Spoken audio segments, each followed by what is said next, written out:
نحمده ونصلي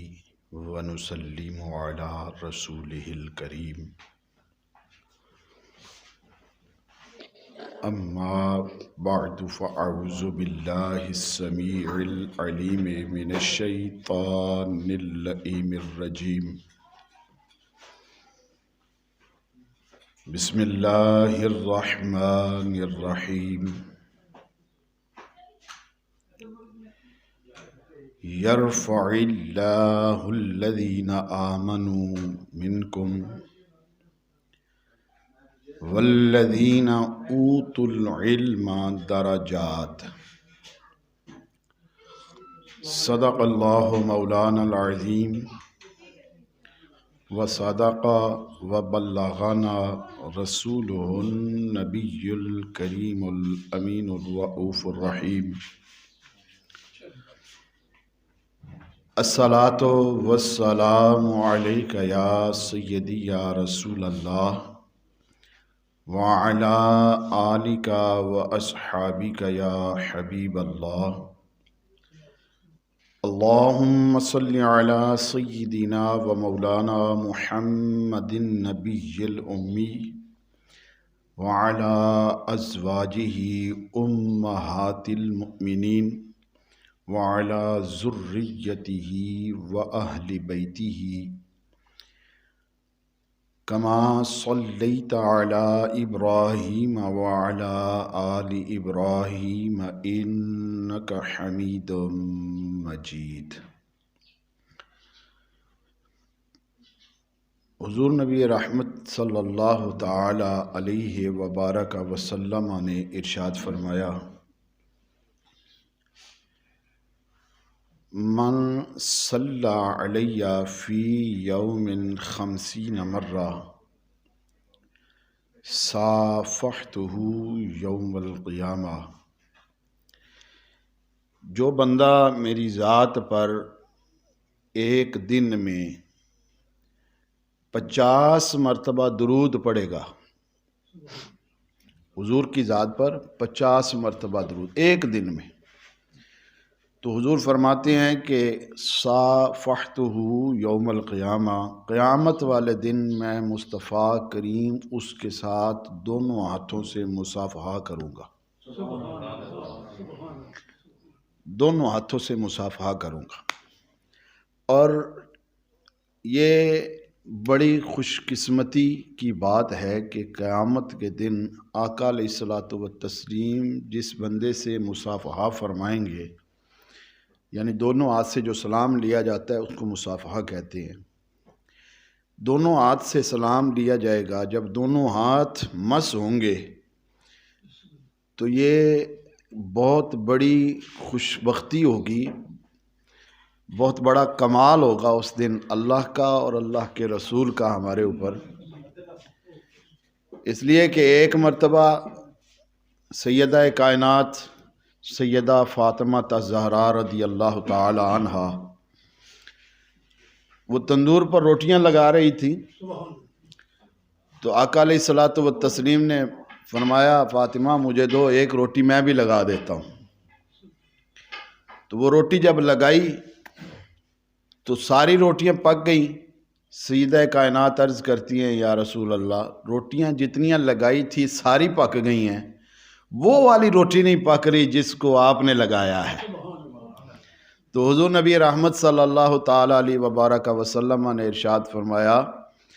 کہ وہ روٹی پکے کیسے؟ جس چیز کو میرا ہاتھ لگ جاتا ہے دنیا کی آگ اس کو نہیں چھوتی، دنیا کی آگ اس کو نہیں لگتی. تو اب یہ دنیا کے اندر جس چیز کو میرے نبی علیہ الصلوۃ والتسلیم کا ہاتھ لگ جائے دنیا کی آگ اس کو نہیں چھوتی، تو کل قیامت میں جس کے ہاتھوں میں حضور کا ہاتھ آ جائے گا اس کو جہنم کی آگ کیسے چھوئے گی؟ تو یہ درود پاک جو ہے یہ ایک چھوٹا سا تحفہ میں نے آپ کی خدمت میں عرض کیا ہے. یہ 50 مرتبہ پڑھنے پر اگر اللہ کے رسول کی ہمارے اوپر اتنی شفقت اور مہربانی ہوگی تو ہم اگر کثرت سے پڑھیں گے تو پھر حضور کی محبت کا عالم کیا ہوگا. پھر کس طرح سے حضور ہمارے ساتھ شفقت فرمائیں گے، کرم نوازیاں فرمائیں گے۔ تو اس لیے ہمارے پاس وقت بھی ہوتا ہے، ہم درود پڑھ بھی سکتے ہیں اور پڑھنا بھی چاہیے ہمیں۔ اٹھتے بیٹھتے چلتے پھرتے اپنا ورد زبان بنا لیں تو اللہ جل شانہ بھی اس درود پاک کو قبول فرماتے ہیں، راضی بھی ہوتے ہیں، اور قیامت والے دن ہماری گناہوں کا بخشش کا سبب اور ذریعہ بھی درود پاک ہی ہے۔ اب اتنا اس جانب جانے کا وقت نہیں ہے، نہیں تو اس کے اوپر تو ڈھیر سارے احادیث اور دلائل موجود۔ بہرحال اللہ پاک ہم سب کو درود پاک کثرت کے ساتھ پڑھنے کی توفیق عطا فرمائے۔ میرے معزز محترم محتشم حضرات، سامعین کرام، بزرگوں، دوستوں، میری عزت مآب خواتین اسلام، ماؤں اور بہنوں، السلام علیکم ورحمۃ اللہ وبرکاتہ۔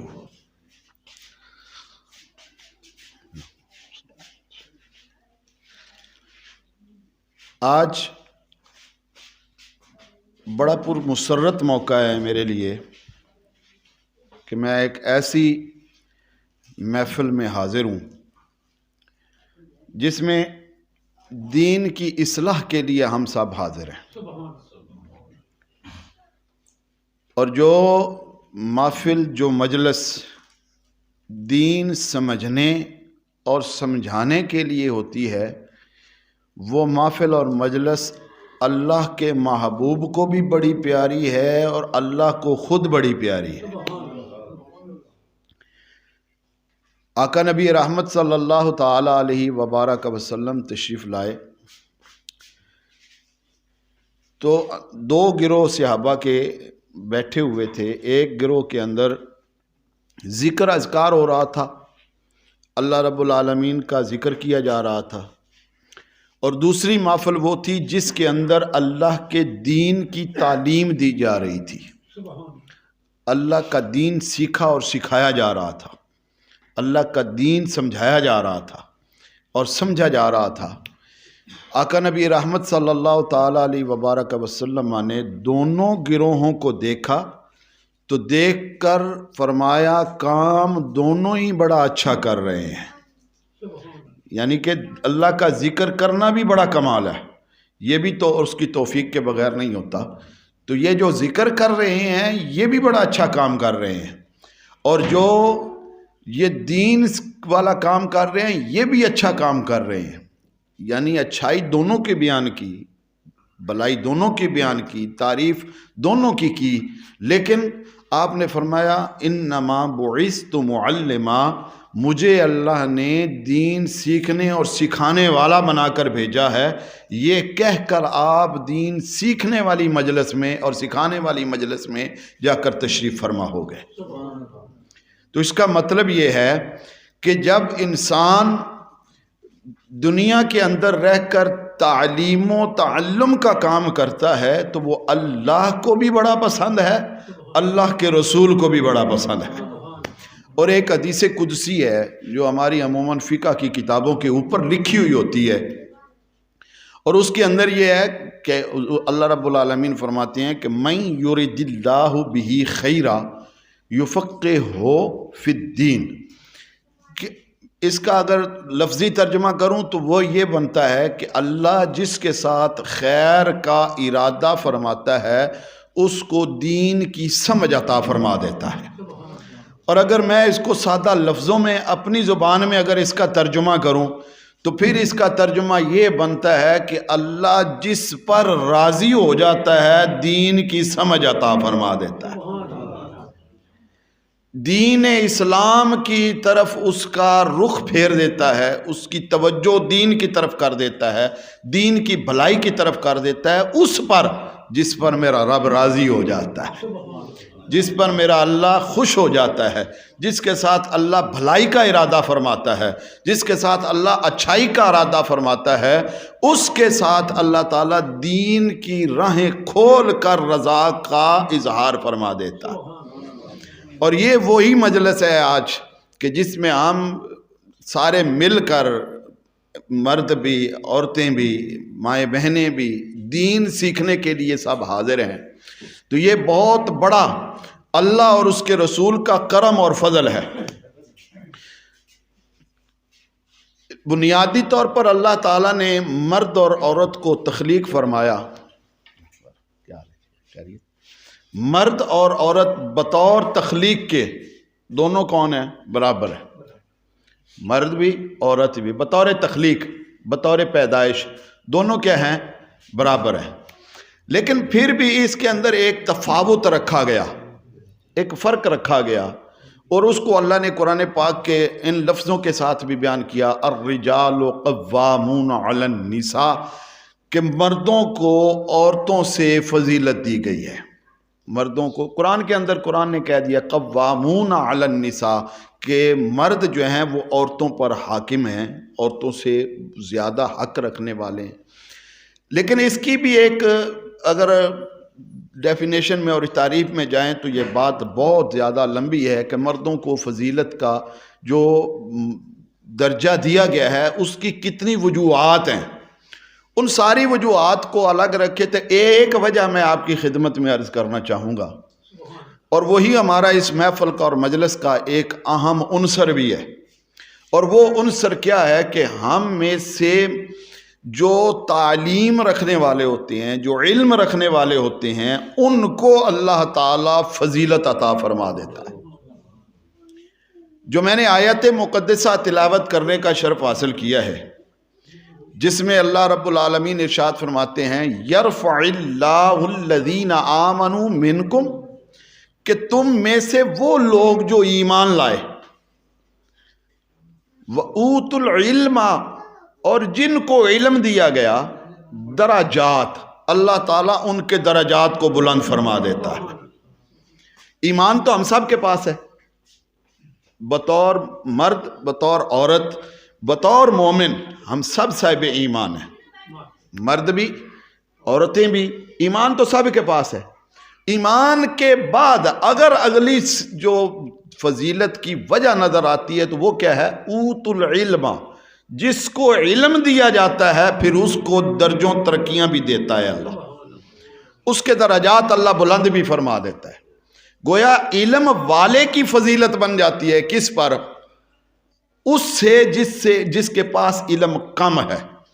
جس کی علمی کیفیت دوسرے سے کیا ہے؟ کم ہے، اس سے علمی اعتبار سے وہ بندہ بڑھ جاتا ہے جس کی علمی کیفیت اس سے کیا ہو جاتی ہے؟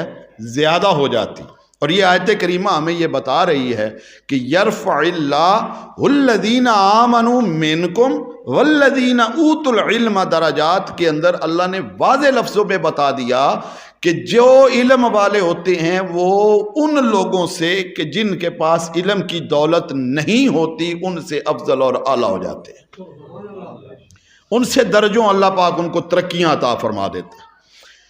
قرآن پاک کی اگر بہت ساری اور آیات کو طرف بھی دیکھا جائے تو اللہ نے ایک جگہ پر اس علم کو اور دوسری چیز کو بیان کرتے ہوئے اللہ تعالیٰ نے مثال دے کر فرمایا هل يستوي الأعمى والبصير، کہ جو آنکھوں سے دیکھنے والا ہے اور جو آنکھوں کے نور سے محروم ہے، جس کو ہم نابینا کہتے ہیں، اعمیٰ، اور بصیر وہ جو دیکھنے والا ہے، فرمایا یہ کیا دونوں برابر ہوتے ہیں؟ جو نابینا ہو اور جو بینا ہو،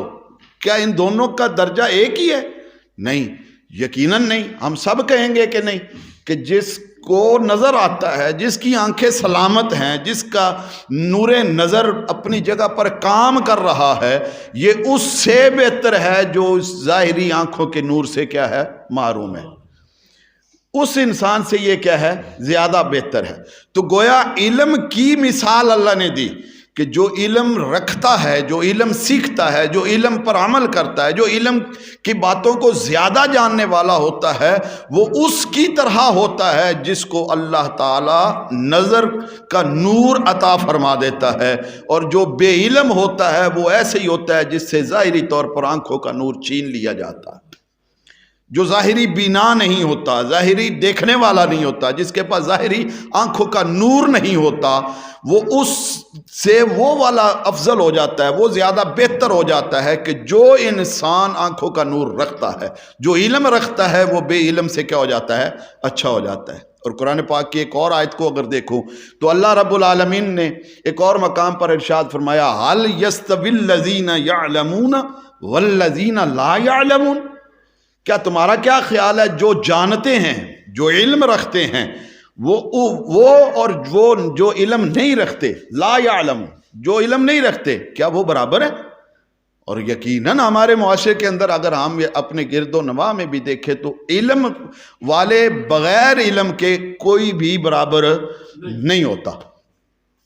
اور اسی چیز کو اگر دیکھا جائے تو حضرت علی المرتضیٰ مولا مشکل کشا رضی اللہ تعالی عنہ نے ایک شعر کے اندر ہماری ایک بڑی پیاری تشریح فرمائی، اور وہ فرماتے ہیں کہ ردینا بقسمت الجبار لنا علم وللجہال مالو۔ اب مال جو ہے وہ اس کا یہ مطلب نہیں کہ جس کے پاس مال ہے وہ دنیا کے اندر خسیس ہے، وہ گھٹیا ہے، نعوذ باللہ، اس کا کوئی مالدار دیندار بھی گزرے ہیں، ایسے ایسے دیندار بھی گزرے ہیں کہ جن کے پاس مال اتنا تھا کہ انسان سن کر حیران رہ جاتا ہے، جس میں حضرت عثمان غنی رضی اللہ تعالیٰ عنہ کی مثالوں تو بدرجہ آتم دی جاتی، کتنا مال تھا ان کے پاس۔ اسی طرح بہت سارے اور بھی لوگ گزرے کہ جن کے پاس مال کی توافرت تھی، وافر مقدار میں ان کے پاس موجود تھا، اللہ کا دیا ہوا رزق بہت زیادہ تھا، لیکن مال پر بھی فوقیت دیتے ہوئے مولا مشکل کشا فرماتے ہیں ردینا بقسمت الجبار لنا علم وللجہال مالو، فرماتے ہیں کہ ہم اللہ کی اس تقسیم پر راضی ہیں، ہمارے لیے اللہ نے علم رکھا ہے، جاہلوں کے لیے اللہ نے مال چھوڑ دیا ہے، جاہلوں کے حق میں جاہلوں کے لیے اللہ نے مال چھوڑ دیا ہے، اور ہمارے حق میں اللہ نے علم کی دولت رکھ دی ہے۔ اور علم کی دولت وہ دولت ہے کہ جاہل آدمی اس دولت کی بنیاد پر، یعنی جو علم ہے، جو علم لازوال دولت جس کو کہا جاتا ہے، اس کی بنیاد پر وہ مقام حاصل نہیں کر پاتا علم نہ ہونے کی وجہ سے جو علم رکھنے والا مقام حاصل کر جاتا ہے۔ اور یہ ہمارے معاشرے کے اندر، ہمارے ہاں جب دیکھا جاتا ہے 2-4 دوست بھائی 4 اکٹھے بیٹھے ہوں تو وہ آٹومیٹکلی فرق نظر آ جاتا ہے اس میں، یار یہ پڑھا لکھا انسان ہے، یہ علم سے نا واقف ہے، اس نے اتنا علم حاصل نہیں کیا، اس نے سکول نہیں پڑھا، اس نے تعلیم حاصل نہیں کی۔ اس کا معاملہ اس کے مقابلے میں جب رکھا جاتا ہے جس نے 4 جماعتیں پڑھی ہوتی ہیں تو تعارف کراتے ہوئے بھی ہم کہتے ہیں جی اس نے اتنا پڑھا ہوا ہے، اس کے پاس اتنی تعلیم ہے۔ یہی تعلیم کے پیش نظر کہ اس علم کو اللہ نے اتنی فضیلت دی ہے، اتنی فضیلت دی ہے کہ حضرت آدم علیہ السلام کو مسجود ملائک جو بنایا گیا، حضرت آدم علیہ السلام کے سامنے جب فرشتوں کو سجدے کا حکم دیا گیا تو اس کی مین وجہ جو اور مین علت اور مین سبب جو بنتا ہے وہ بھی یہ علم ہی ہے۔ علم کی بنیاد پر اللہ تعالیٰ نے فرشتوں کو حکم عطا فرمایا کہ یہ میرے آدم کے سامنے تم سارے سجدہ ریز ہو جاؤ۔ گویا علم نے انسان کو شروع سے ہی فضیلت دے رکھی ہے، اور اتنی فضیلت دی ہے کہ اس علم کے مقابلے میں فرشتوں کو بھی حکم ملتا ہے کہ میرے اس خلیفہ کے سامنے سجدہ ریز ہو جاؤ، مسجود ہو جاؤ، اس کے سامنے سجدہ ریز ہو جاؤ۔ مولا کیوں؟ فرمایا میں نے اس کو علم کی دولت عطا فرما دی ہے، اور جتنا علم اس کے پاس ہے وہ فرشتوں تمہارے پاس نہیں ہے، تمہارے پاس وہ علم نہیں ہے، وہ اتنی فضیلت تمہارے پاس نہیں ہے، اتنی جانکاری اور اتنی جو تعلیم ہے وہ تمہارے پاس نہیں ہے۔ اسی علم کو بنیاد بنا کر اللہ تعالیٰ نے فرشتوں کو حکم دیا کہ تم جو ہے نا وہ ان کے سامنے سجدہ ریز ہو جاؤ۔ یہ علم اتنا قیمتی ہے، علم ایک ایسا نور ہے کہ جس کی بنیاد پر تاریکی چھٹ جاتی ہے۔ علم ایک ہدایت ہے جو گمراہی اور بہت ساری ایسی چیزیں کہ جن سے انسان بھٹک جاتا ہے ان سے ہٹا کر انسان کو علم کے نور سے منور کر کے ہدایت کے راستوں پر گامزن کر دیتا ہے۔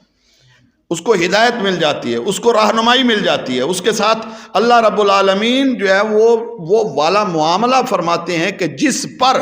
اللہ تعالیٰ اس کو اپنا قرب بھی عطا فرما دیتے ہیں۔ علماء نے بلکہ صوفیاء کی زبان میں اگر کہا جائے تو صوفیاء تو کہتے ہیں بے علم نہ تماں خدا را شناخت، جس کے پاس علم نہیں ہوتا نا وہ خدا کو بھی نہیں پہچان پاتا، اس کو یہ اللہ کی پہچان بھی نہیں ہوتی۔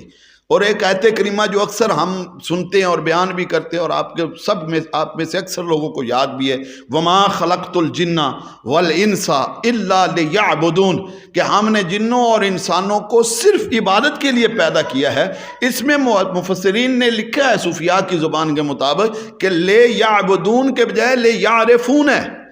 کہ ہم نے جنوں اور انسانوں کو پیدا ہی اپنی معرفت کے لیے کیا ہے، اپنی پہچان کے لیے کیا ہے۔ جن اور انسان اس لیے پیدا کیے گئے کہ وہ اللہ کی معرفت حاصل کریں، اللہ کی پہچان حاصل کریں۔ اور اب صوفیاء کیا کہہ رہے ہیں کہ بے علم نہ تما خدا را شناخت، جس کے پاس علم نہیں ہے وہ اللہ کو پہچانے گا کیسے؟ جس کے پاس علم کی روشنی نہیں ہے وہ اللہ کی معرفت حاصل کیسے کرے گا؟ اللہ کا عرفان اگر چاہتے ہیں، اللہ کی پہچان اگر چاہتے ہیں تو پھر علم دین سیکھنا از حد ضروری ہے، علم پہچاننا از حد ضروری ہے۔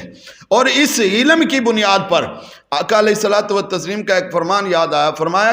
کہ جلوس عند العلماء احب الی اللہ تعالی من عبادت الف سنہ، فرمایا 1000 سال کی عبادت ایک جانب ہو، علماء کی مجلس میں ایک لمحہ بیٹھ جانا ایک جانب ہو، وہ لمحہ 1000 سال کی عبادت سے افضل ہو جاتا ہے۔ وہ لمحہ اس سے 1000 سال کی عبادت سے کیا ہو جاتا ہے؟ افضل ہو جاتا ہے۔ اب ہے تو وہ بھی انسان جس کے پاس علم ہے، اور ہے وہ بھی انسان جو اس کے پاس بیٹھ رہا ہے، لیکن اس کا بیٹھنا اور اس کا پڑھنا، اس میں فرق اتنا کر دیا گیا کہ 1000 سال کی عبادت کا ثواب اس کو دیا جا رہا ہے جو خالی آ کر بیٹھ رہا ہے، تو جو بیٹھنے والا ہے اس کو اتنا ثواب ہے، تو جس نے علم حاصل کیا ہے اس کا کیا عالم ہوگا؟ جس نے علم پڑھا ہے اس کے درجات کا عالم کیا ہوگا؟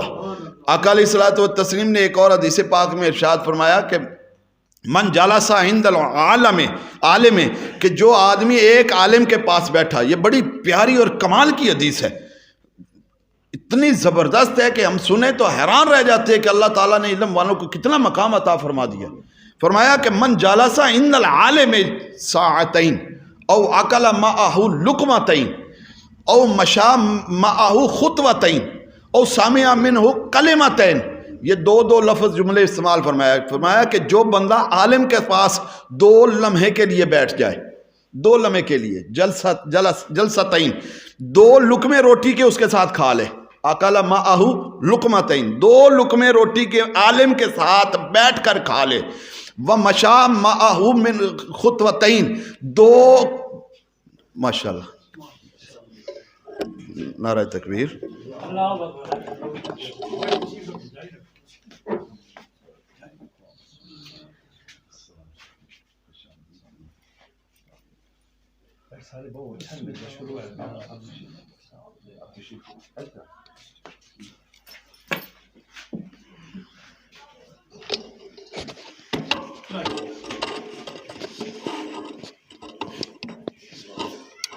ہماری محفل کی زینت بنے حضرت علامہ مولانا غلام محی الدین صاحب، ان کی موجودگی میرے لیے اب قابل فخر بھی ہے اور قابل امتحان بھی ہے کہ یہ میرے ماشاءاللہ بزرگ خطباء میں سے، علماء میں سے، اور سینئر بھی ہیں، میرے بڑے بھی ہیں، تو امید کرتا ہوں کہ میں ان کی موجودگی میں چند اچھے لفظ بول پاؤں گا، اور اگر کوئی کمی ہوئی تو میری اصلاح بھی ضرور فرمائیں گے۔ اللہ تعالیٰ ان کا آنا قدم بقدم قبول فرما کر ہم سب کی بخشش کا ذریعہ اور جو ہے نا وہ سبب بنائے۔ تو میں عرض کر رہا تھا کہ حدیث پاک ہے کہ اللہ رب العالمین کے محبوب فرماتے ہیں کہ جو بندہ عالم کے پاس بیٹھے 2 ساعتین وَأَكَلَ مَعَهُ لُقْمَتَيْن، 2 لقمے اس کے ساتھ کھانا کھا لے، وَمَشَى مَعَهُ خُطْوَتَيْن، 2 قدم مل کر چل پڑے، 2 قدم عالم کے ساتھ 2 قدم مل کر چل پڑے، وَسَمِعَ مِنْهُ كَلِمَتَيْن، اور 2 کلمے اس عالم سے سن لے، عالم دین سے 2 باتیں سن لے، 2 چیزیں سن لے، 2 جملے سن لے، 2 کلمے سن لے، تو اللہ رب العالمین فرماتا ہے حضور فرماتے ہیں آتاہ اللہ جنتین، اللہ رب العالمین بھی اس کو پھر 2 جنتیں عطا فرما دیتا ہے، 2 جنتیں فرماتا ہے، وہ کل جنت مثل الدنیا مرتین، اور فرمایا ہر جنت زمین و آسمان کی طرح اس کی مثل 2 ہو جاتی ہے، یعنی یہ زمین و آسمان کا فاصلہ ڈبل کریں 2 کریں تو 1 جنت اتنی ہوگی، فرمایا عالم کے پاس بیٹھنے والے کو وہ والی 2 جنتیں عطا فرمائی جائیں۔ تو جو عالم ہے، جو علم دین رکھتا ہے، اس عالم کو اور اس میں علم دین رکھنے والے کو اگر اللہ رب العالمین اس کے پاس بیٹھنے والا، اس کے ساتھ 2 لقمے کھانے والا، اس سے 2 کلمے سننے والا، اس کے ساتھ مل کر 2 قدم چلنے والا ہو، تو اس کو اتنی بڑی بڑی 2 جنتیں اللہ تعالیٰ فرماتا ہے، خود عالم کا مقام کیا ہوگا، خود علم رکھنے والے انسان کا کیا عالم ہوگا، جو جس کے پاس۔ اور یہ فضیلت کسی ایک بندے کے لیے نہیں ہے، یہ فضیلت کسی ایک بندے کے لیے نہیں ہے، ان کے لیے نہیں ہے، میرے لیے نہیں ہے، کسی بھی ایک عالم دین کے لیے نہیں ہے، ہر اس بندے کے لیے جس کے پاس علم دین موجود ہے۔ وہ آپ بھی ہو سکتے ہیں، وہ میں بھی ہو سکتا ہوں، یہ بھی ہو سکتے ہیں، وہ بھی ہو سکتے ہیں، کوئی بھی ہو سکتا ہے،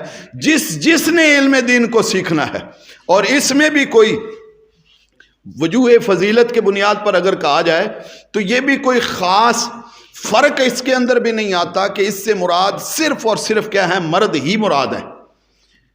صرف مرد ہی عالم ہوگا تو اس کو یہ فضیلت ملے گی، نہیں، اس میں برابر ہے عورت بھی، کیونکہ علم کے لیے یکسانیت اس کے اندر بھی ہے، علم اس کو جاننا بھی ضروری ہے۔ علم دین جب وہ عورت سیکھ لیتی ہے، عورت کو علم دین آ جاتا ہے، تو جس طرح مرد علماء کو فضیلت حاصل ہے مردوں میں، اسی طرح عورتوں کو فضیلت حاصل ہو جاتی ہے عورتوں میں۔ جو عورت مرد عالم بن جاتا ہے تو اس کو فضیلت مل جاتی ہے، دوسرے مردوں سے وہ افضل ہو جاتا ہے، دوسرے مردوں سے اعلیٰ ہو جاتا ہے، دوسرے مردوں سے اللہ تعالیٰ درجہ ترقی عطا فرما دیتا ہے۔ تو اسی طرح جو عورت دوسری عورتوں میں سے علم دین سیکھ جاتی ہے، علم دین حاصل کر لیتی ہے، اللہ رب العالمین اس کو بھی ان عورتوں سے افضل اور اعلیٰ بنا دیتا ہے۔ اب اس علم کی بنیاد میں آقا علیہ الصلوۃ والتسلیم نے جو سب سے پہلی علم کی فضیلت کے حوالے سے اگر بات کہی جائے تو یہ کمال کی بات ہے کہ حضور نے فرمایا اطلب العلم من المہد الی اللحد، کہ ماں کی گود سے علم حاصل کرنا شروع کرو، قبر میں پہنچنے سے پہلے تم علم حاصل کرنے والے ہی رہو، تم طالب علم ہی رہو، تم علم ہی سیکھتے رہو، علم ہی تم سیکھتے رہو۔ تو یہ پہلی جو درسگاہ اللہ کے نبی نے ہمارے سامنے رکھی ہے وہ کون سی ہے؟ وہ عورت کی ہے، وہ ماں ہے، ماں کی گود کو کہا ہے کہ یہ پہلی درسگاہ ہے بچے کے لیے کہ جہاں سے وہ سیکھتا ہے۔ اب کوئی بھی سکول، کوئی بھی یونیورسٹی، ہم جہاں بچوں کو داخل کرواتے ہیں، کسی بھی ابتدائی طور پر 2 سال کا 3-4 سال کا بچہ جب ہم سکول داخل کروانے کے لیے جائیں تو پہلے کیا دیکھتے ہیں؟ اس سکول کا معیار تعلیم کیا ہے، اس کے اندر کیا کیا سکھایا جاتا ہے، یہ بچوں کو کتنی تعلیم دیتے ہیں، یہ کس طرح سے بچوں کو تعلیم دے کر ان کو زیور علم سے آراستہ کرتے ہیں اور کس طرح ان کی تربیت کرتے ہیں، یہ دیکھتے ہیں کہ نہیں دیکھتے؟ اب جس ماں کی گود میں بچہ آ رہا ہے اور وہی گود سب سے پہلی علمی درسگاہ ہے، بتاؤ اس علمی درسگاہ کی جو حیثیت ہے وہ کیسی ہونی چاہیے؟ اگر اس علمی درسگاہ میں پہلے سے ہی علم موجود نہیں، پہلے سے ہی وہ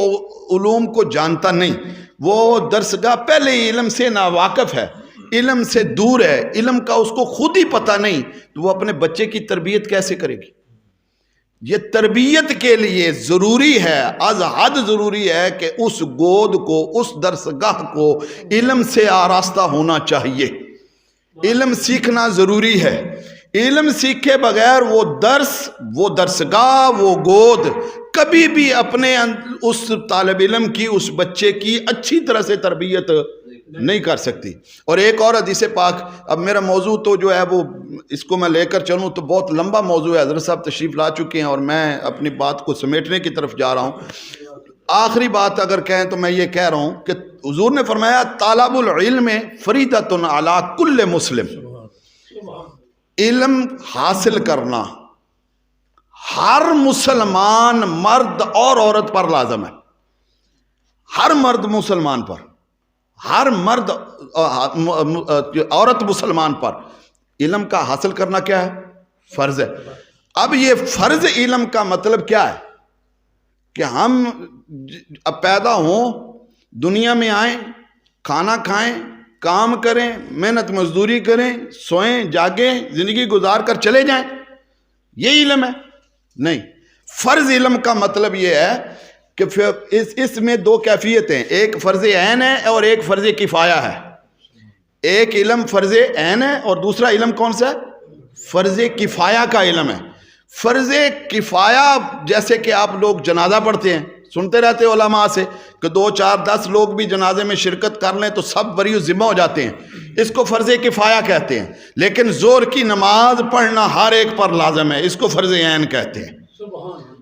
جنازہ فرض کفایہ ہے، 2 4 6 10 بھی کر لیں تو کیا ہے؟ ادا ہو جائے گا۔ لیکن ظہر کی نماز، عصر کی نماز، مغرب کی نماز فرض عین ہے۔ جنازے میں 2 نے پڑھ لیا، باقی بری و ذمہ ان سے پوچھ نہیں ہوگی، لیکن ظہر کی نماز جو نہیں پڑھے گا ہر اس سے پوچھا جائے گا۔ فرض عین کا مطلب کیا ہے؟ ہر ایک پر فرض ہے۔ تو اتنا علم دین حاصل کرنا کہ جو ہماری روزمرہ زندگی کے ساتھ تعلق رکھتا ہے، جس میں نماز ہے، جس میں وضو ہے، جس میں غسل ہے، جس میں دنیا گھر کے اندر کے معاملات زندگی ہیں، ماں کا اپنے بیٹے کے ساتھ تعلق ہے، ماں عورت کا اپنے خاوند کے ساتھ تعلق ہے، باپ کا اپنی بیٹی کے ساتھ تعلق ہے، بھائی کا بہن کے ساتھ تعلق ہے، بہن کا اپنے بھائی کے ساتھ تعلق ہے، یہ خانگی امور جتنے بھی ہیں، اپنے زندگی کے گزارنے کے قیمتی لمحات جو گھر کے اندر موجود ہیں، ان میں بھی اتنے اہم علوم موجود ہیں، اتنی ضروری باتیں لازم ہیں کہ جن کا سیکھنا ہر مسلمان مرد اور عورت پر فرض ہے۔ ہر مسلمان مرد اور عورت پر فرض ہے۔ ہمارے معاشرے کا ایک المیہ کہا جا سکتا ہے، میرا چونکہ حضرت صاحب کا بھی یہی شعبہ اور میرا اکثر میں بھی محفل کے اندر حاضر ہوتا رہتا ہوں، گھروں کے اندر ہم دیکھتے رہتے ہیں، رشتہ داروں میں آنا جانا ہے، یقیناً ہمارے اپنے بھی ہیں۔ میں نے اکثر عورتوں کو دیکھا ہے اپنے جو معاشرے کے اندر، جن کو میں نے دیکھا ہے، مجھے نہیں معلوم کہ یہاں کا کیا معلوم، لیکن جن کے اندر میں نے ان کو نماز کے قیام کا نہیں پتہ، نماز میں ہاتھ انہوں نے کہاں باندھنے ہیں نہیں پتہ، رکوع کرنے کا صحیح طریقہ ان کو معلوم نہیں ہے، سجدے کے اندر کس انداز سے ان کو سجدہ کرنا چاہیے یہ ان کو معلوم نہیں ہے، وضو کے ان کے اپنے ذاتی مسائل کے وضو کرتے وقت کتنا پردہ ہونا ضروری ہے، کس جگہ پر وضو کرنا چاہیے، کتنا اپنا وہ بندہ بدن سے کپڑا ہٹا سکتی ہے، یہ سارے بنیادی مسائل ہیں کہ نہیں ہیں، اور یہ عورت کو معلوم، اکثر عورتوں کو جن کو میں نے دیکھا جو ہمارے معاشرے کے اندر رہنے والی۔ اسی طرح بہت ساری ایسی عورتیں ہیں جن کو اپنے بنیادی مسائل، ذاتی مسائل جن کا تعلق صرف عورت کے ساتھ ہے، ان میں بھی ان کو اپنی تعلیم کا معلوم نہیں ہوتا، وہ نہیں معلوم کہ کب انہوں نے مطلب یہ معاملہ کرنا ہے، کب وہ معاملہ کرنا ہے، کب اس طرح سے چلنا ہے، کب اس طرح سے چلنا ہے، کب اٹھنا ہے، کب بیٹھنا ہے، کیا کیا کرنا چاہیے، یا اس حالت میں مجھے کیا کیا امور سر انجام دینے چاہیے، ان ساری چیزوں سے عورت کیا ہے؟ نا واقف ہے۔ اب بنیادی چیز، مجھے یہ پروگرام میں نے اس حوالے سے بھی شروع میں کہا کہ مجھے اس لیے بھی بہت اچھا لگا کہ اس میں تربیت اولاد کے ساتھ ساتھ تربیت عورت بھی پائی جاتی ہے، کہ عورت کی تربیت ہو جائے، اور ایک عورت، جب ایک عورت درست ہو جاتی ہے نا گھر کے اندر، ایک عورت علوم جان لیتی ہے تو اس گھر کے کم از کم 10 سے 20 افراد سدھر جاتے ہیں۔ کیوں؟ کیونکہ جو اس کے ساتھ متعلقہ ہوگا،